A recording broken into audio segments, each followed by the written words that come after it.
Olá, rede! Muito bem-vinda, muito bem-vindo aqui ao podcast que, na verdade, é uma verdadeira aula, porque a gente traz pessoas da era digital que realmente já tiveram resultado positivo.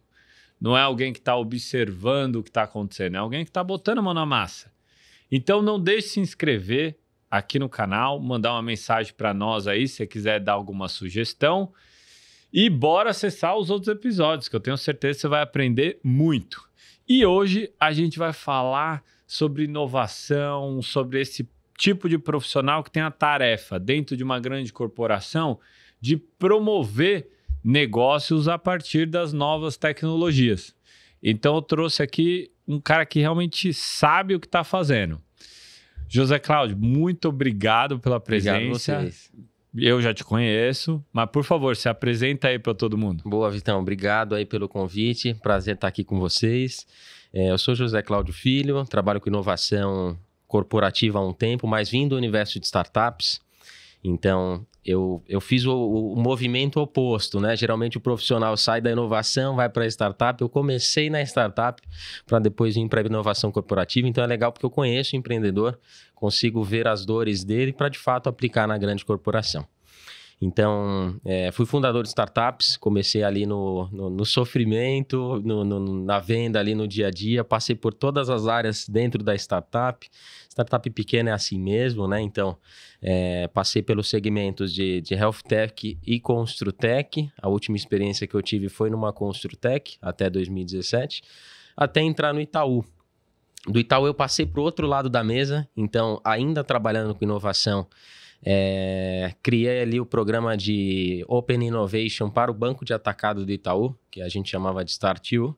Era um programa muito aplicado em conexão de novas tecnologias ao dia a dia ali do banco. Hoje eu estou com uma cadeira aqui de coordenação ali da área de inteligência competitiva e inovação da Latam. Então, eu estou trabalhando com um público totalmente diferente do que eu sempre trabalhei, que é a Argentina, Paraguai e Uruguai. Estou aprendendo sobre esses universos, sobre essas culturas que são muito diferentes das nossas. É uma forma muito diferente de fazer negócios. Primeiro você tem que entender, né, o que é o paraguaio, o que é o uruguaio, o que é o argentino, como eles fazem negócios, para de fato você conseguir se especializar, trazer inovação, trazer o que é relevante para eles. Então estou aprendendo bastante de resultados, a gente já está conseguindo coisas muito legais. Então eu diria que o nosso posicionamento ali enquanto banco na região já é um banco de mais vanguarda, que olha os players numa posição de destaque, consegue trazer uma posição ali totalmente diferenciada. Então, acho que para começar é isso. Eu diria que a inovação, só um último comentário antes de fechar, inovação desde que eu comecei, principalmente inovação corporativa, né, até hoje se transformou muito. A minha cadeira hoje ela é totalmente diferente do que era quando eu comecei, por exemplo, no Itaú. É uma inovação muito mais aplicada, muito mais numérica, muito mais financeira. Olho muito KPIs, não é aquela inovação mais do post-it, aquela inovação que a gente tradicionalmente via, né? Que era aquele oba-oba, as empresas fazendo evento de inovação, trazendo uma pessoa. É algo muito mais aplicado. Diria até muito menos fancy do que era no passado. Pode até parecer boring, mas eu digo que é uma inovação que traz resultados. Pois é, Zé, assim, você tem um histórico que você conseguiu ver os dois mundos, e isso é muito raro. Sim. E aí traz, de fato, alguns insights. Eu vou falar de mim, assim, Perfeito. especificamente da minha experiência. Assim, eu não tenho experiência em empresa tradicional, embora a consultoria seja algo bem tradicional que eu passei, mas diferentemente de uma empresa que produz ali, sei lá, um produto que não seja uma inteligência, né? Que uma consultoria faz, né? Quando alguém me pergunta o que é transformação digital, eu não sei. Quando alguém me pergunta o que é metodologia ágil, eu não sei. Porque simplesmente eu passei em um ambiente que já é assim. Tá dentro de você, né? Assim, não é do tipo, assim, eu imagino que talvez em várias empresas tenha aquele momento, gente, para tudo, que agora vamos aplicar metodologia ágil. Eu falei, não, nunca passei por isso, entendeu? E aí mas eu vejo que tem um desafio enorme, né? Por isso que a tua área é muito importante. Porque quando a gente fala do digital, e aqui a gente fala, redigitalize. Não é a digitalização de documento, não é único exclusivamente o uso das novas tecnologias. É um jeito novo de se fazer as coisas. Exato. É cultura, é processo, é gestão. E aí as novas tecnologias digitais, porque esse é um outro problema de terminologia, né? Hoje o pessoal está falando tecnologia achando que tecnologia é só o do digital. E tecnologia tem um monte de coisa. Tem tecnologia de máquina, de semente, de tudo quanto é coisa. E a gente fala muito de inovação. E aí fica sempre os negócios meio etéreo. A inovação. É uma entidade, né? Todo mundo quer falar que está inovando, mas que de acha é esse negócio de inovação? Mas assim, o meu ponto é, do que você está fazendo, exatamente o que existe assim de processo, de passo a passo, porque assim, é uma área extremamente estratégica para qualquer empresa que já está consolidada, assim, tem mais de 20, 30 anos e tem que passar por um processo agora, no mínimo, de acompanhamento do que está acontecendo para não ficar para trás, para manter posição. Exato. Me fala aí, como que são esses processos dentro dessa área? Vou até começar talvez com uma polêmica aqui, que é uma transformação que a gente passou e o que eu vejo que está passando no mercado, que é áreas de inovação centralizando a pauta de inovação. Acho que essa é a primeira coisa que a gente tem que talvez ter em mente, porque talvez esse seja o diferencial do meu trabalho e da experiência que a gente teve com relação ao que eu vejo no mercado. Inovação como a gente via antigamente, que era aquela área que a galera vestia a camisa, ia colar os post-its, batia de porta em porta. Pessoal, vamos trazer case, vamos trazer um desafio de negócio, vamos se conectar com startups. Eu não acredito mais nesse modelo. Não acredito mais nesse modelo. Você estava falando muito das nativas digitais. Por exemplo, nas empresas que você tem experiência, esse modelo... E você falou de uma coisa muito legal. O que é transformação digital? Está dentro de você. Você viveu o ciclo. Numa nativa digital, você não precisa bater na porta do cara para ele saber que ele precisa se conectar com uma tecnologia. Está muito dentro dele. Então, vou falar um pouco do histórico que eu passei e de onde nós estamos. E aí, acho que o Itaú faz parte disso, porque eu passei isso com o Itaú. A gente tinha uma área que centralizava a pauta de inovação, que foi uma das primeiras áreas de inovação do Brasil. Foi fundada em 2008. Foi fundada pela IDEO, lá do Tim Brown, inventor da metodologia do Design Thinking. E era uma área que vinha com uma proposta de cultura de inovação.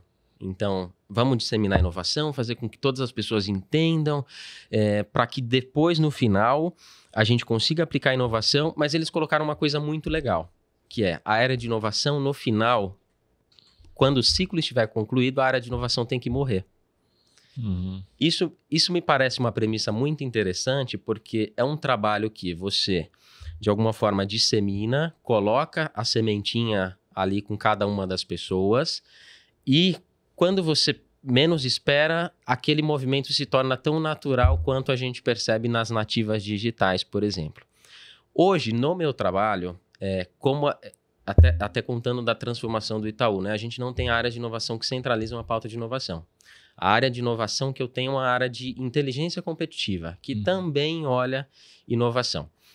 Então, meu trabalho é, de alguma forma, ser um farol de tendências para que eu consiga, num processo end-to-end, observar desde a tendência até a aplicação da tendência de forma descentralizada. Isso é um outro ponto interessante também. Antes, as áreas de inovação, elas guardavam a responsabilidade de implementar os processos. E, por exemplo, inteligência artificial, eu vou começar e depois eu vou implementar e aquilo fica totalmente descolado do negócio. Eu implementei algo que não serve para nada. No meu funil, no funil que a gente tem hoje, isso tem que nascer no negócio. Então, a gente tem um processo que olha desde a tendência. É um processo muito metodológico, qualitativo, mas também muito quantitativo. Eu não olho só, putz, pessoal, é legal, vamos falar de blockchain, vamos falar de inteligência artificial. Eu olho mais números no meu dia a dia do que eu olho questões qualitativas. É um trabalho muito metodológico.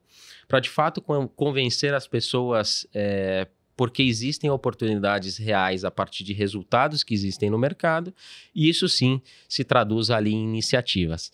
Então, é um trabalho que tem bastante metodologia, processos, não é um trabalho aleatório. Pessoal, vamos fazer inovação, muito pelo contrário, e que traz resultados que são importantes. Então, quando você tem áreas de negócios que já têm dentro delas esse mindset, não gosto muito dessa palavra, mas essa vontade de inovar, e você serve como um facilitador desse processo, acho que a coisa fica muito mais natural. Diferentemente de como era o processo lá atrás, que era o cara batendo na porta. É um modelo que eu não acredito. Uhum. E ainda existe muito no mercado. Isso me surpreende muito. A maturidade do mercado brasileiro, quando a gente fala de inovação corporativa, ela ainda está muito pautada na grande corporação, com 10 caras de inovação, que são os batedores de porta. Que são o de porta em porta batendo para ver se consegue fazer inovação dentro da empresa. A gente ainda está nesse modelo. Então, a gente está transformando, inclusive, a inovação. E é um processo que eu acho que vai demorar. A gente ainda vê muitas empresas nesse formato. E isso impacta qualquer tipo de empresa, né? Vamos pegar o exemplo mais recente aí do Google. Sim. Quem criou o ChatGPT foram ex-especialistas do Google. Não que os caras não apresentaram a proposta, nada disso. Então, assim, até uma grande nativa digital, assim, sofre disso também. Pode ser que até um pouco menos, tal, mas, assim, se não ficar atento, fica, porque a tendência das pessoas, porque o CNPJ é uma figura fictícia. Exato. Mas a tendência das pessoas é não querer mudar, assim.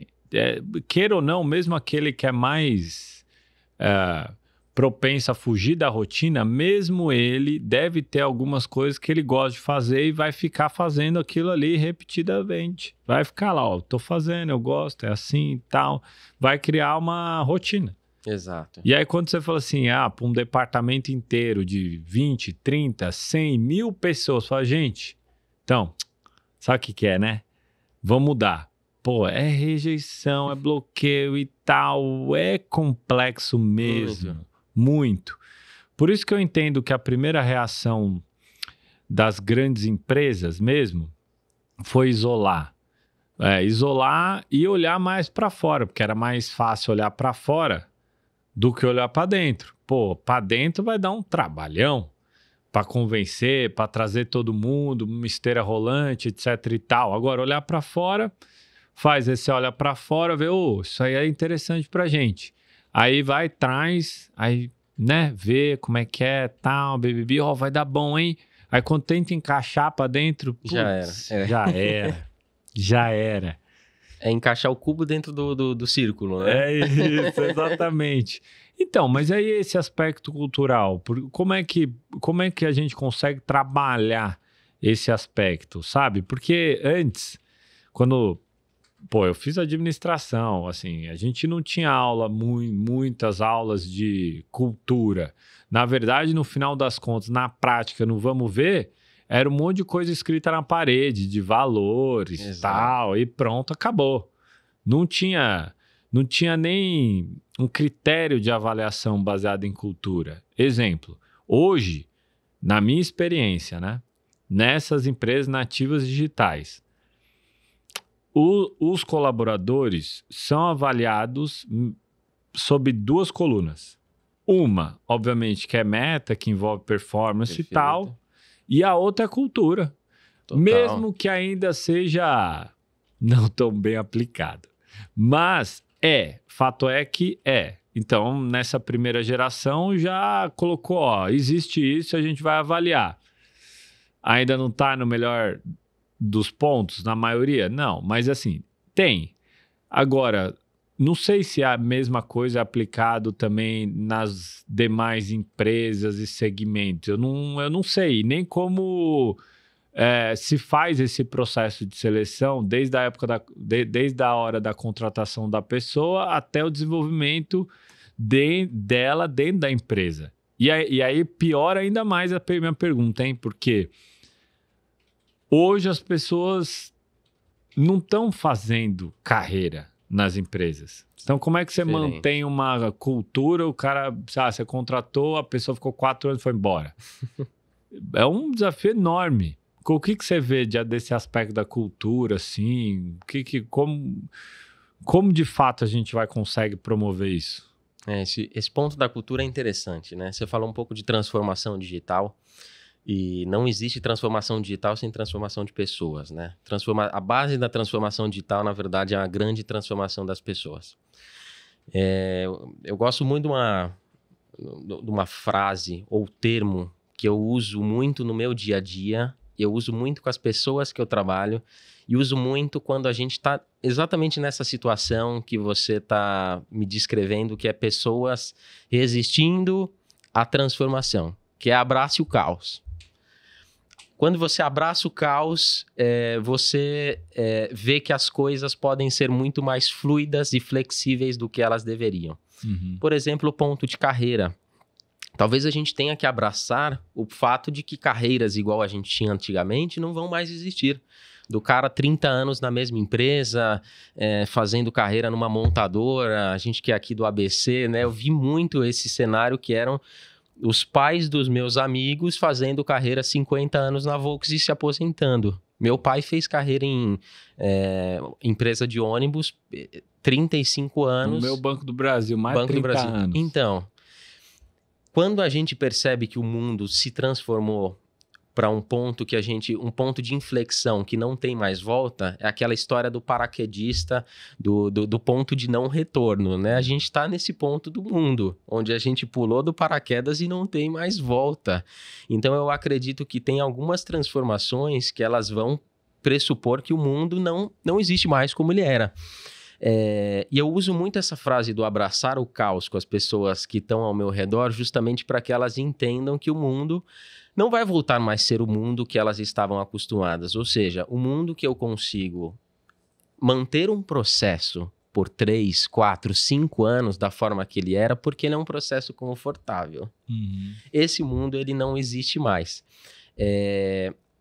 Eu também não acredito tanto que frameworks deveriam determinar a forma com que a gente trabalha o framework pelo framework. Uhum. Eu reconheço a importância do framework, você falou do ágil no começo, né? Por exemplo, no Itaú a gente trabalha muito com ágil e funciona bem. A gente passou por uma transformação onde a gente implementou, tem a questão da tribo, da squad, mas para mim, a principal adaptação que a pessoa tem que ter é com o fato de que ela não vai se adaptar a praticamente nada ela não vai se adaptar Então, se ela abraçar o caos e, de fato, reconhecer que o mundo é muito mais volátil e as coisas são muito mais voláteis do que ela imagina, talvez seja a melhor maneira dela perceber que inovação é importante no dia a dia.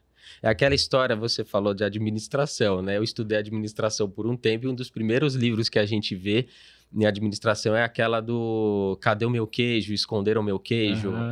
Que é aquela fábula do ratinho, que todo dia ele vinha, 2 ratinhos, né? Eles vinham e tinha um queijo lá. Aí eles vinham, pegavam o queijo, voltava para casa. E teve um dia que o queijo acabou.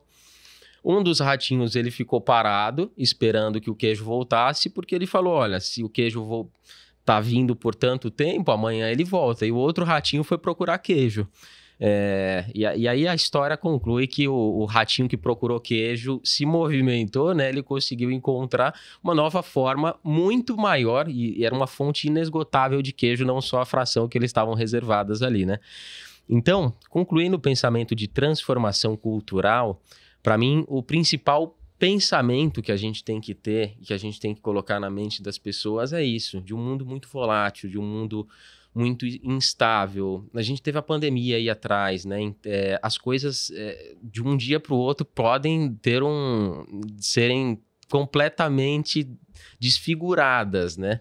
E a gente tem que, de alguma forma, colocar isso também no ambiente corporativo. Não para que as pessoas se sintam inseguras, mas muito pelo contrário, que elas estejam preparadas para um mundo onde a insegurança é um motor. A insegurança é o que vai te impulsionar para frente e te impulsionar mais para o sucesso. Você trouxe até um insight que eu achei muito interessante, né? Assim, porque Vez ou outra, fala assim, não, mas você precisa se adaptar, mas você se adaptou e já mudou de novo, então não existe processo de adaptação. Existe processo, assim, constante. O grande problema é que haja Rivotril, hein? Porque, assim, a galera já tá muito ansiosa. Aí o negócio muda a todo momento. Vou dar de novo mais experiência, né? Minha, assim. Já trabalhei em projeto, que lá, projeto tinha que fazer lá um ciclo de avaliação em 6 meses. Uhum. No terceiro mês, a gente abandonou. Falou assim, não, acabou. Aí os funcionários, colaboradores lá falaram assim, mas mudou, trabalhei 3 meses nisso, cara. E agora, como é que eu vou ser avaliado? Lascou. Aí eu começo, não consigo, tal. Tá, então, veja,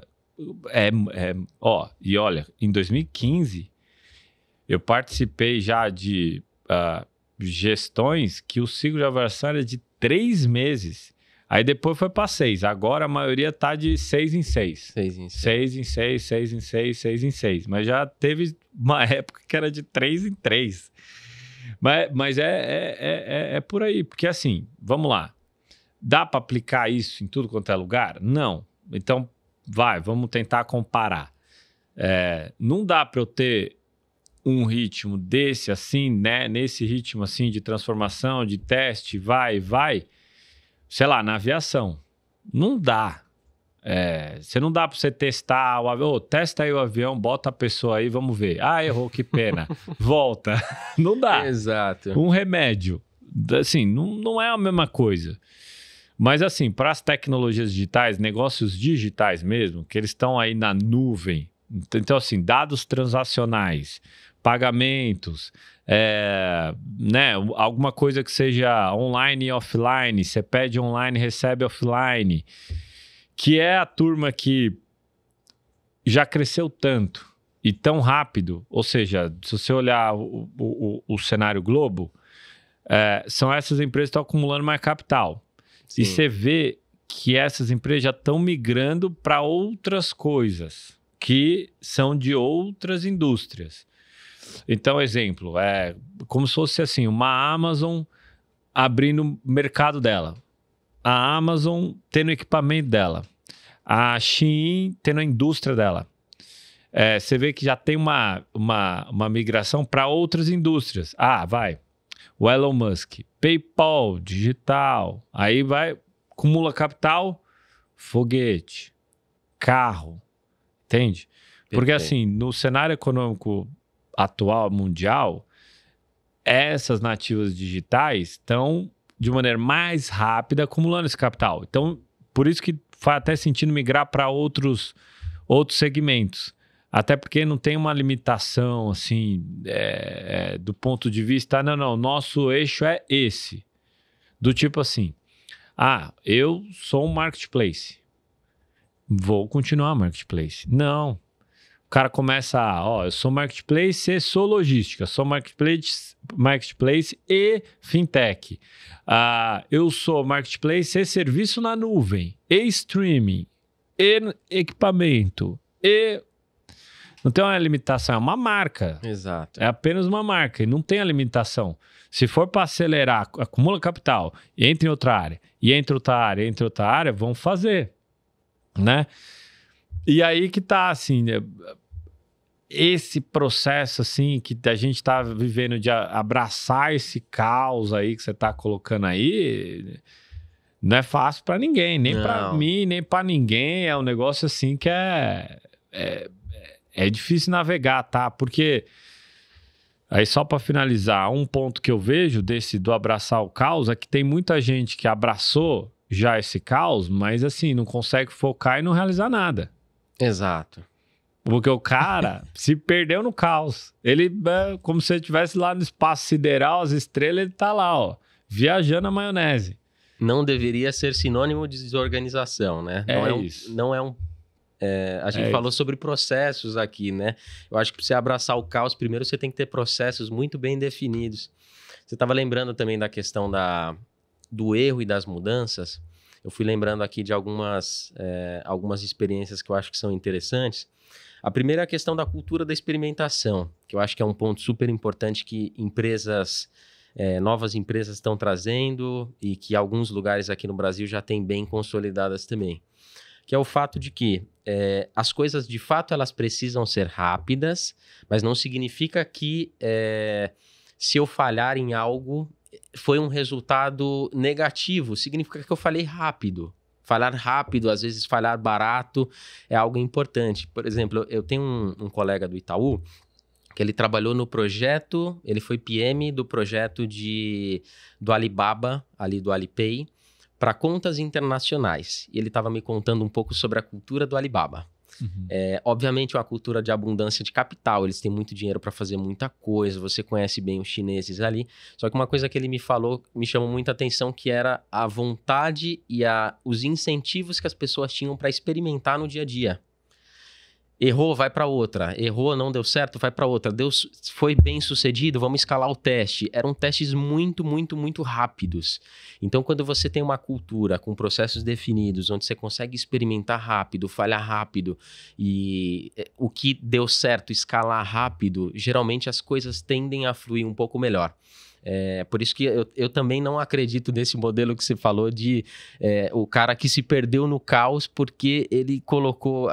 Às vezes não é nem a questão de quantidade, né? Ele colocou tão pouco método que as coisas não saíram do lugar. Então, eu acho que a gente está num momento legal para a gente também conseguir abraçar mais a questão ali do experimento. E tem uma questão na cultura do experimento que eu acho que é importante também, que é a questão do sucesso. O sucesso, quando você tem uma cultura de experimento forte, o sucesso do experimento é o teste da hipótese do negócio. E não quando o experimento foi bem sucedido. Porque quando você entende que quando você testa rápido e barato, e mesmo que o experimento falhe, você ganhou maturidade para o próximo teste. Por exemplo, a gente falou do Elon Musk aqui, né? Quantos foguetes ele não fez para que aquilo desse certo? Obviamente, existem alguns setores onde a gente tem uma cultura de testes e de experimentação que é um pouco mais limitada. A gente que está na indústria financeira talvez tenha uma vantagem que a gente consegue ali, com tecnologias digitais, testar tudo isso. Eu lembro de uma palestra da CEO da Waymo, da CXSW desse ano. A Waymo é aquela empresa de automóveis autônomos que tem nos Estados Unidos, ali da Califórnia, que foi comprada pelo Google.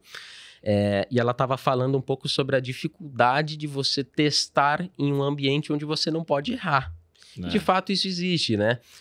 Carros autônomos têm 4 tipos de autonomia e ela falou que do nível 4, que é 100% autônomo, é quase impossível você testar porque qualquer erro você está condicionado ao erro da vida humana. Uhum. Então, eu concordo com você, existem segmentos que são bem delicados e para as pessoas que estão em segmentos onde você tem a possibilidade de testar, errar e continuar, bola para frente, vamos testar outro, é a melhor solução, ter uma cultura de experimentação forte. É isso. Aqui recentemente, até com esse podcast aqui, eu testei vários outros tipos de formatos, tal. Olha, eu vou te falar, errei 90%. Mas aqueles 10% que acertou já tá abraçando, entendeu? É isso. Então assim, o que você tá colocando, obviamente, que é uma coisa que assim, a gente já vive isso e tal. E tem um ponto a mais, né? Assim, não deixa de ser um método científico, porque um laboratório é assim. Exato.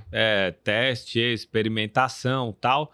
O que muda hoje mesmo, que mudou de verdade mesmo, que é para a gente conseguir fazer isso, é que agora a gente tem muito mais dado, né? Antes era muito no achômetro, muitas vezes, né? Vamos pegar um exemplo de uma empresa lá no passado, esquece. É uma época que não existia Google, não existia cloud, não existia banco de dados, ou era muito limitado, ou tá dentro de um CPU trancado numa sala com ar-condicionado. É essa época. O cara tava ainda numa lógica industrial que, vamos supor que fosse serviço qualquer, Sim. O cara foi lá, demorou 1 ano, tá? Para produzir aquilo. Vamos falar de serviço, não. Vai ficar mais palpável ainda. Sei lá, um um sabonete qualquer. Aí o cara foi lá, contratou rádio, TV, revista, fez a publicidade, tudo certinho, 1 ano. Aí o cliente não tá comprando.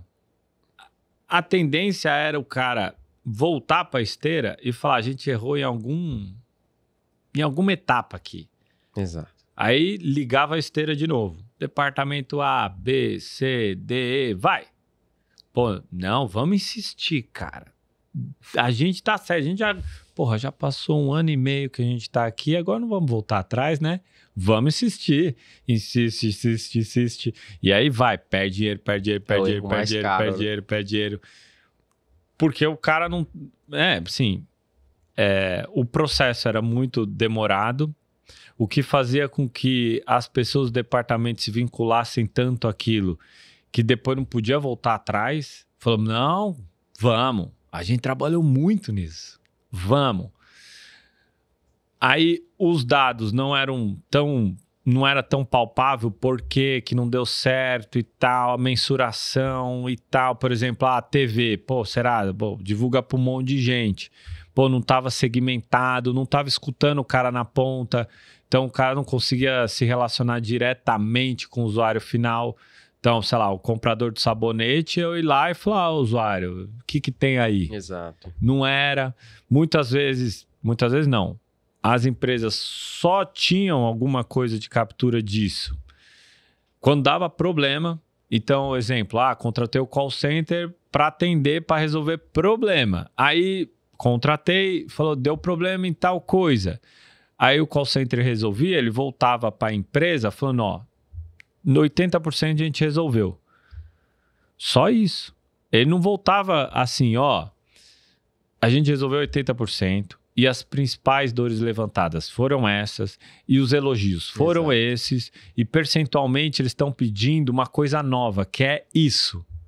Aí ele pega e fala, eles estão pedindo isso aí mesmo? Verdade? Tá bom, vamos fazer. Pronto, porque, inovação não vai cair do céu. Ô, entidade, venha, caia do céu. Muitas vezes até é o próprio cliente, é o dado que o cliente está passando ali, seja ele mesmo se manifestando ou os dados comportamentais, que eles vão indicar para onde que alguma coisa nova que, tem mercado. Por causa justamente desse volume de dados. Por isso, Zé, que é muito louco isso, que eu ainda não... Eu sou zero conclusivo em algumas coisas. Outras eu já tô... Eu já tô quase sendo, o cara que vai dar muita opinião, então tem que ficar mais quieto, tem que segurar minha boca. Mas é assim, muitas coisas que tá acontecendo agora nessas empresas, até chegar num curso, já ficou velho. Então já tá olhando pro retrovisor. Até chegar vou citar mesmo, na cara dura, numa Gartner, uma pesquisa da Gartner, já tá no retrovisor. Por quê? Porque essa base de experimentação, a coisa tá florescendo no ambiente ali da empresa. Exato. E aí, se deu certo, o grupo que tá fora tá olhando já com o retrovisor. Então, sei lá, eu vou dar um exemplo. Você tem curso que ensina o cara sobre CAC e LTV. Puta coisa velha. Aí, mas para um monte de gente é novo, certo? Exato. Mas assim, quem diz que hoje a gente está usando esses, são os principais indicadores hoje? Entende? Já tá com retrovisor. Então, assim, hoje, na minha vivência, eu acho que só tem um jeito só de você acompanhar isso. Ou você é uma empresa dessa, ou você tá do lado. Eu tô do lado, vendo, acompanhando, percebendo e tal, e realizando ao mesmo tempo. Então você tem... É isso. Tem que ir lá entrar. Porque assim, não tem outro. Eu não vejo. Tem um distanciamento, descolamento, total, você não acha? Eu acho, concordo super. Não, você fez um comentário muito legal, Vitor, essa questão dos dados, né? E da facilidade que a gente tem de trabalhar com dados atualmente para balizar o nosso negócio, balizar o nosso trabalho, né? Voltando no meu exemplo do meu colega do Alipay, ele fez um comentário que sempre martela na minha cabeça, que é, quando eu trabalhava no Alipay, os meus designers eram estatísticos. Eu falei, caramba, seus designers eram estatísticos, como, por quê? Aí ele explicou o porquê, né? O meu designer não era o cara que mexia na tela, era o cara que entendia de números e como que eu alavancava números para que eu tivesse mais performance com o meu cliente. Não, faz sentido. É botão para a direita ou botão para a esquerda? Percentualmente eles preferem para a direita, então bora para a direita, é estatístico. Exato, isso é totalmente estatística.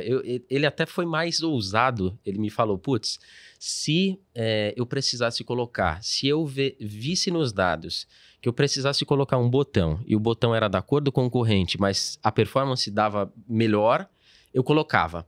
Por isso, inclusive, que ele falou que os sites chineses pro ocidental tem uma cara de site bagunçado. A gente olha aquele site com muita informação, bagunçado, né? Ele falou que aquilo é tudo estatística, é pura estatística. Que o cara colocou aquele banner ali porque foi feito todo um trabalho de estatística, de leitura de dados e a reação dos clientes foi muito melhor daquela forma.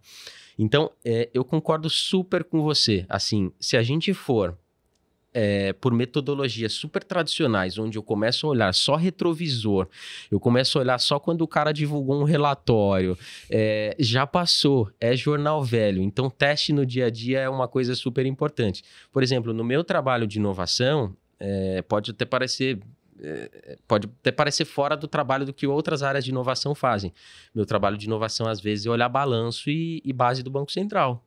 Uhum. Eu tô olhando estatística no meu dia a dia. Uhum. Não tem como eu olhar por exemplo, se a carteira de crédito do meu concorrente subiu no mês passado, o que ele fez? Isso já é um pouco de retrovisor, mas é um retrovisor próximo. Sim. Eu não estou esperando um relatório de uma consultoria. O que ele fez? O que será que ele mexeu no ponteiro? Essa questão que você falou de estar muito perto. Então, eu tenho que ser um estatístico, eu tenho que ser um leitor de dados no meu dia a dia.